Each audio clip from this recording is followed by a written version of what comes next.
Amendment bill है वो लोकसभा में पेश किया पास करेगा, क्या कहेंगे? पेश किया गया है, पास नहीं किया गया है। इसको सिर्फ इंट्रोड्यूस किया गया था इस बिल को। देखिए, ये पुनः वही साजिश शुरू हुई है जहां पर दूसरों को भ्रमित करना, दूसरों को डराने का प्रयास पुनः विपक्ष ने शुरू किया। जिस तरीके से लोकसभा के चुनाव में आरक्षण खत्म हो जाएगा, संविधान खत्म हो जाएगा, इस तमाम तरीके की भ्रमित बातें करनी शुरू की, तो वहीं वक्फ बोर्ड में ये जो अमेंडेशन, ये जो उसको अमेंड करने का जो ये बिल आया है, उसको लेकर पुनः इस बात का भ्रम फैलाने का प्रयास किया गया कि ये मुसलमान विरोधी है, मुसलमानों के हक छीनने के लिए इस कानून को लाया जा रहा है। जबकि अगर आप इसको पढ़ेंगे तो ये वक्फ बोर्ड में पारदर्शिता लाने की सोच के साथ इस कानून को लाया जा रहा है। इसमें कई ऐसी बातें हैं जिसका सुझाव जब विपक्ष सत्ता में था उन्हीं के द्वारा दिया गया था, पर उस वक्त क्योंकि ये लोग इसको लागू नहीं कर पाए थे और ये मामला लंबे समय से पेंडिंग था, और कई ऐसे मुस्लिम संगठन भी हैं जो इसकी समय समय पर पैरवी करते रहे हैं, उन्हीं के हक अधिकारों को और मजबूत करने के लिए, ताकि समाज के गरीब मुसलमानों को भी उनका हक अधिकार मिले, इस सोच के साथ ये अमेंडमेंट लाया जा रहा था। पर क्योंकि पुनः इसको भ्रमित करने का प्रयास किया गया था और कहीं किसी के दिमाग में किसी तरीके की कोई शंका ना रहे, इसलिए लोक जनशक्ति पार्टी रामविलास ने भी सरकार के समक्ष, हम लोगों ने ये सुझाव रखा था कि इसको किसी भी कमेटी के समक्ष भेज दिया जाए। अब भले वो स्टैंडिंग कमेटी हो या ज्वाइंट पार्लियामेंट्री कमेटी हो, उसके समक्ष भेज दिया जाए, ताकि जितने स्टेक होल्डर्स हैं, जो भी इसके साथ जुड़े हुए हैं, वो खुलकर वहां पर चर्चा कर सके और ये जो भ्रम फैलाया जा रहा है कि मुसलमान विरोधी है, उस आशंका को दूर किया जा सके।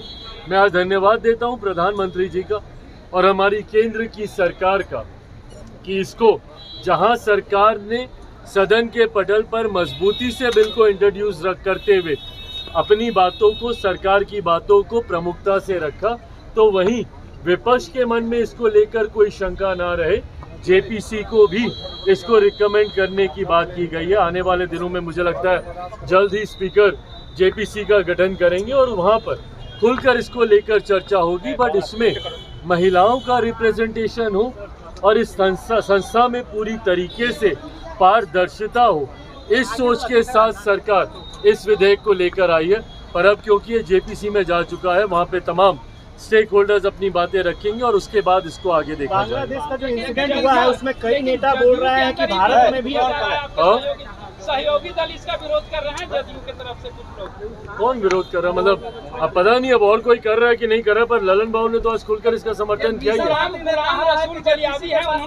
इस विधेयक को जल्दबाजी में क्यों पेश किया गया, मीसा भारती ने कहा? अरे भैया, जल्दबाजी में कहा, लंबे समय से इस विधेयक पे काम हो रहा था, बल्कि यूपीए के समय से इस विधेयक पे काम हो रहा था। और जल्दबाजी और अभी क्यों और तब क्यों, ये सवाल तो हमेशा रहता है। अगर इस विधेयक को आज से अगर हम लोग 6 महीना पहले लाते तो बोलते क्योंकि चुनाव है, तुष्टीकरण करना चाह रहे हैं, इसलिए आप लेकर आए हैं। आज जब हम लोग लेकर एक ऐसे समय पर आए हैं जब दूर दूर तक 3 राज्यों का चुनाव भी अभी भैया दूर है, उसका भी अभी नोटिफिकेशन नहीं आया है, तो अभी क्यों लेकर आए, ये सवाल तो विपक्ष हमेशा पूछेगा। पर हाँ, जिसके लिए हम लोग कमिटेड हैं, और जहाँ तक रही बात भैया लोक जनशक्ति पार्टी रामविलास की, हम लोग का कमिटमेंट समाज के वंचित, समाज के गरीब वर्ग, समाज के अल्पसंख्यक वर्ग के साथ हमेशा से रहा है। मेरे नेता, मेरे पिता आदरणीय रामविलास पासवान जी का कमिटमेंट रहा है। ऐसे में सरकार का हिस्सा रहते हुए ऐसा कोई विधेयक हम लोग के रहते हुए नहीं आएगा जो समाज के किसी भी वर्ग के साथ कोई अन्याय करे।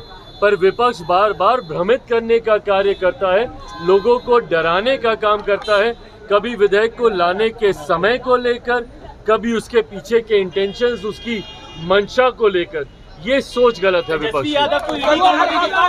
नोटिफिकेशन हुआ है, आपके बयान पर अपनी बातों को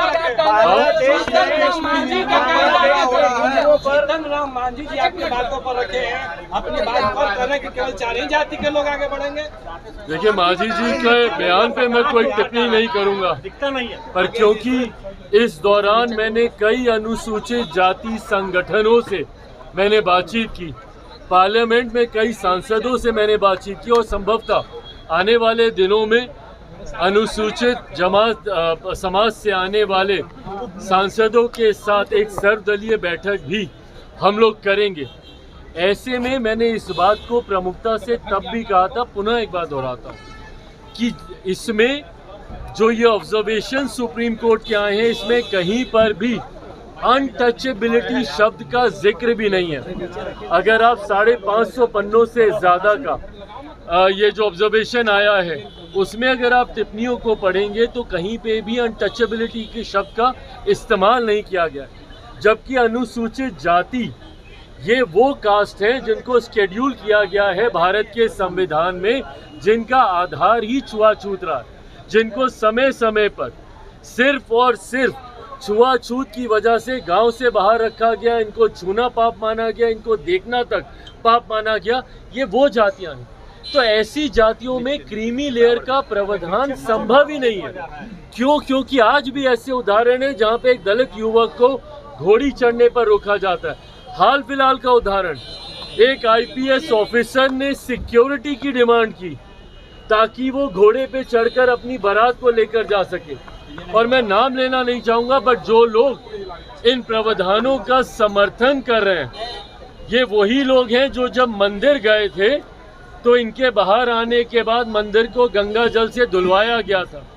अगर एक पूर्व मुख्यमंत्री, उससे बड़ा कौन भैया, अगर उसके साथ भी आज की तारीख में भी छुआछूत होता है तो इसका आधार, डिस्क्रिमिनेशन का आधार सिर्फ और सिर्फ अनटचेबिलिटी है। इसमें क्रीमी